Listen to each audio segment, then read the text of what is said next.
I'm on one of my favorite bodies of water, Green Bay, and we're here in early May to come out and try and catch some of the big walleyes that are in Green Bay. Now, what's interesting about this time of year, this is post-spawn, and many times when you think post-spawn, you think fishing up shallow. We're going to be fishing with something called a hair jig, and what's really different is we're going to be fishing out deep for these fish. Now, I talk about we, that's me and Dale Stroshein. Dale is one of the guys that I think helped revolutionize the use of hair jigs on Green Bay, so I want to get him in a boat because literally he's like a magician with that hair jig. So we're going to get out a little deeper, we're going to use a jigging rod and a hair jig, and we're going to show you how to get the next bite.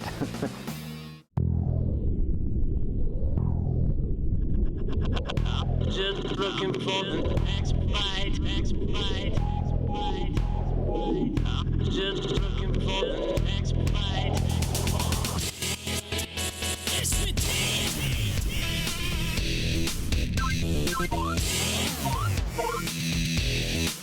And I tell you what, the monsters are in here.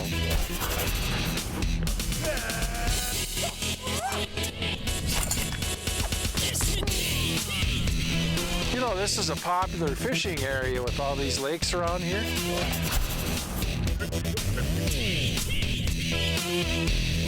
The next bite.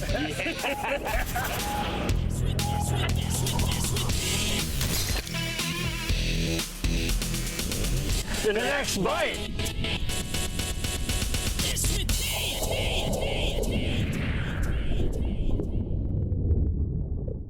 One common misconception in the behavior of walleye is that during their early post-spawning period, they move out to deeper water and elect to rest, with little interest in feeding. However, this is a bit of a half-truth. A nice tick bite. Right where he should be too, just outside of the rock, kind of on this muddy area, or sand. Walleye do tend to gravitate toward deeper water during this period, but they are also engaged in feeding quite heavily to regain weight lost to them during their spawn. Just absolutely perfect. That's a beautiful fish there. So we're fishing the east side of Green Bay, and for those of you who've never been on the east side of Green Bay, it's totally different than the other side of the bay in that the deep water comes a lot closer to shore.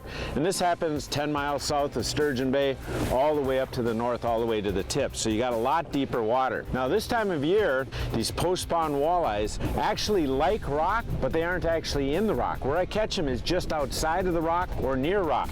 So for example, if you look at my structure scan here, you'll see there's a fairly distinct line of rock. This rubbly looking stuff out here, that's actually rock down on the bottom. But if you look at the other side of the structure scan, it's really smooth. There's like none of that ripply stuff and stuff. That's just the silt out there. So there's this edge, kind of a transition. And what I like to do is just hang just outside that. So you can see right now I'm in like 28 feet of water, and this rock is anywhere from like 30 feet all the way out to maybe even 60 feet. You can see how the rock's curving in there. So what I like to do a lot of times is just go on that edge, touch it, and hit a waypoint. So you can tell exactly where that nice rock is, maybe put a couple along there, and that's where we're catching these walleyes. The current weather situation over Sturgeon Bay is nearly perfect. If anything, it actually might be a little too calm out for Keith's liking. One thing you want to make sure about these fish is just kind of make long casts, because it's such clear water, and then when it's calm like this, I really think they can see you. A lot of times they'll bite way out at the end of the cast. Stroshein has gotten hung up on the tail end of a guiding trip and is running behind. But there's no stopping Kavajecz from heading out anyhow, looking to catch, potentially, some of the biggest walleyes of the season. Definitely a female. She's still got a body on her yet. Here we go, right in there. Yes!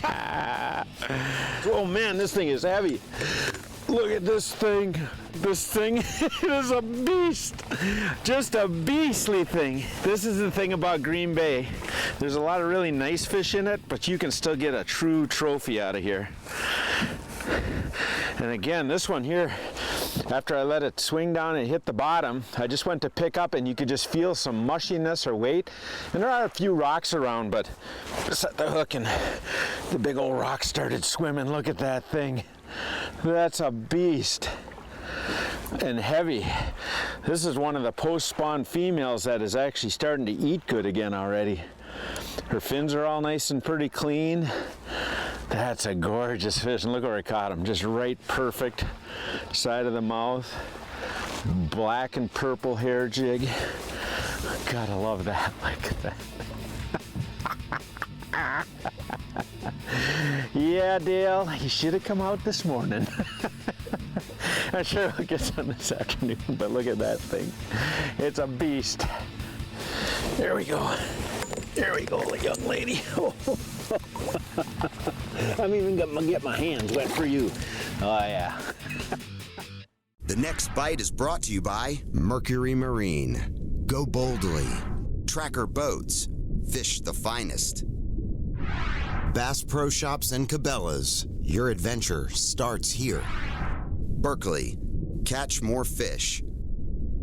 And Power Pole. Total boat control.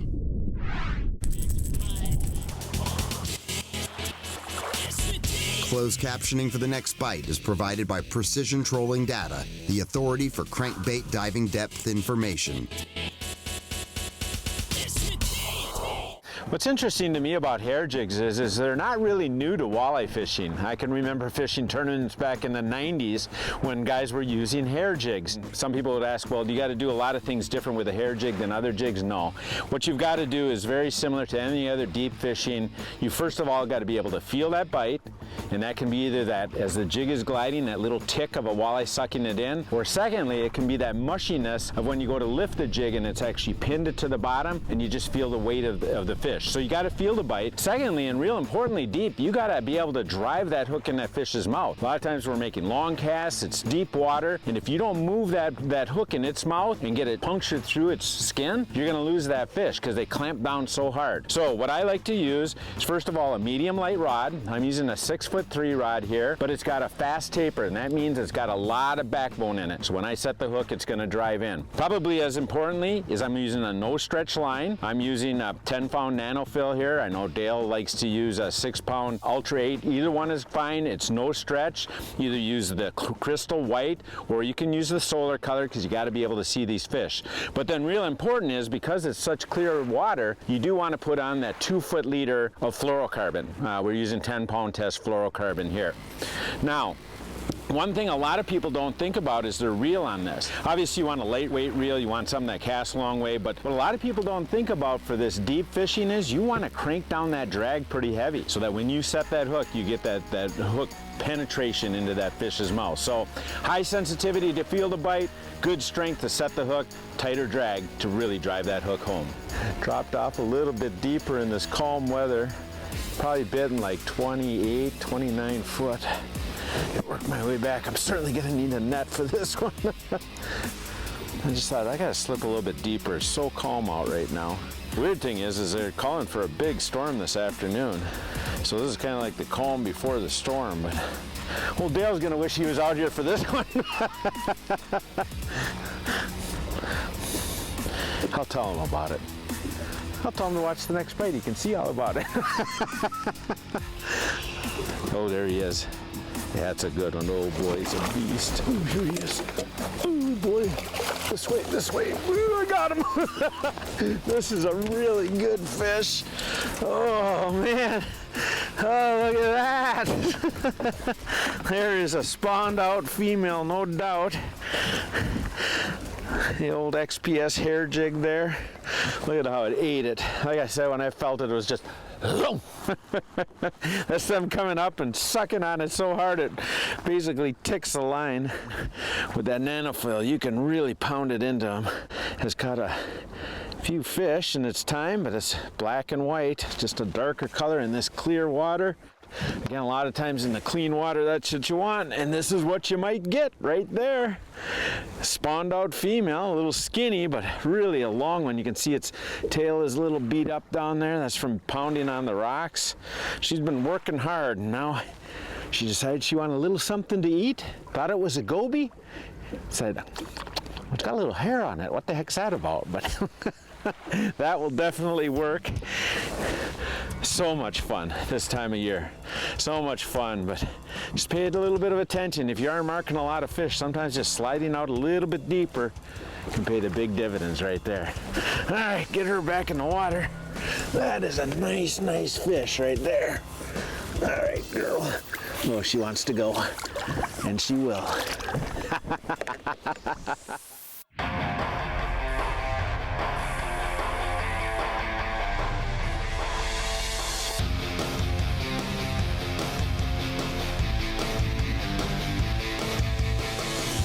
Total Control, presented by Power Pole. 20 years of trust evolved from Total Boat Control. A power pole's become such a great tool for the northern angler. Whether it's using the drift paddle when you're trolling in different applications, or just using the anchor feature of the pole too. Maybe you're casting shallow weeds, using it even around the dock. And of course now, there's an app for that.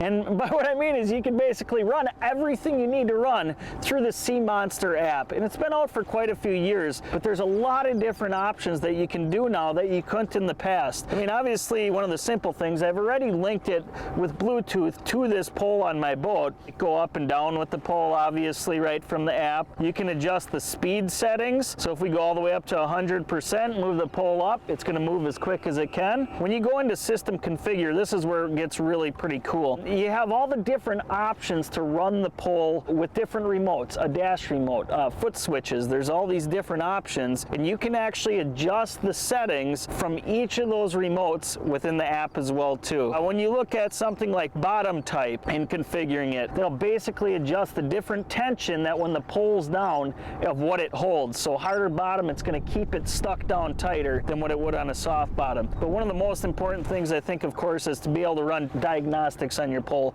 your motor amperage. If you see maybe the motor seems to not be running as quick, so if you're seeing an issue, it can get sent right to Power Pole and they can tell you what you need to do. So really, the pole is a great feature for fishing up in the north, but using the app, you can actually do diagnostics, you can run everything you want to do, and actually have a lot of fun messing around with it on your phone to help you catch more fish in different situations. Keith Kavajecz's longtime friend, Dale Stroshein, has finally made it out from under his guiding obligations. Even in this wind, you felt it, huh? Yeah, I mean, it was amazing. That's what that no-stretch line will do for you, even in big wind. Unfortunately, however, just in time for an afternoon storm that was predicted to move in over Sturgeon Bay, which was all bluebird skies and calm waters just a few short hours ago. I got one, Dale. I'll work my way up this way a little bit. I know you got a medium light there, but that's a good fish. I like it when I set the hook and the drag just tweaks just a little. Because I got it pretty tight. He's bulldogging, ain't he? Oh yeah, no, this is, when it feels like you're bringing up a stump. Oh, there he is. We got color. Oh, we got color. Yeah, we got a lot of color. Color in the got net. color. That's what we need. Oh, He man. absolutely bulldogged like you said. Yeah, that's my favorite part of this. You know, people don't realize when you get these fish on these jig sticks like this, how much fun it is. Look at how he bit that air jig. I mean, I didn't feel a definite tick, but it was like I spun it, and just when I thought it should hit the bottom, I see just a little. Yeah. Yeah, I know what that is. I know what book is. Quarter ouncer. Yeah. Very nice. Look at that. They're so different looking, and it's weird in Green Bay. You'll get some silvery ones, you'll get some dark, but this one is definitely on the dark side up here. Very, very nice fish. I hope we're going to see a few more of those dark side things. I do too. I do too. So what we're going to do today is we're going to go out on the Bay of Green Bay. We're going to jig for these walleyes. And there's two ways you can really do this. One is the more traditional way, which is just a snap jigging. So you're going to make a long cast.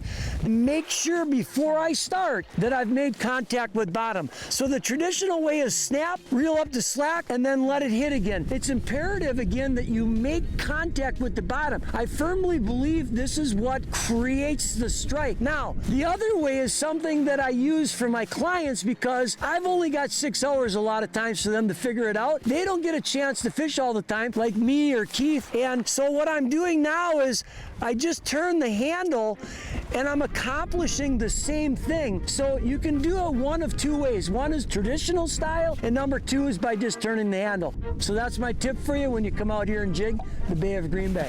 Oh, great. Yeah, I wasn't coming off, that's for sure. That is the one thing, when they're eating that little hair jig, they love the thing. Oh man. Who knows why, but One of my favorite ways. Look at the different markings on here. Look at Yeah, he's got 2 black spots there. Yeah. He's got a real dark spot. It's like little birthmarks or something like that. It's brindled up too. You can see the real nice color in this fish again. Beautiful, beautiful. Yeah. the little became big. Very nice. Yeah, that's a nice fish there. Old spotted. The spotted walleye. The next bite is brought to you by Mercury Marine. Go boldly. Tracker Boats. Fish the finest. Bass Pro Shops and Cabelas. Your adventure starts here. Berkeley. Catch more fish. Lowrance. Find, navigate, dominate. Precision trolling data. The authority in diving depth info. Strike King. Legacy of domination for 50 years. And Power Pole. Total boat control.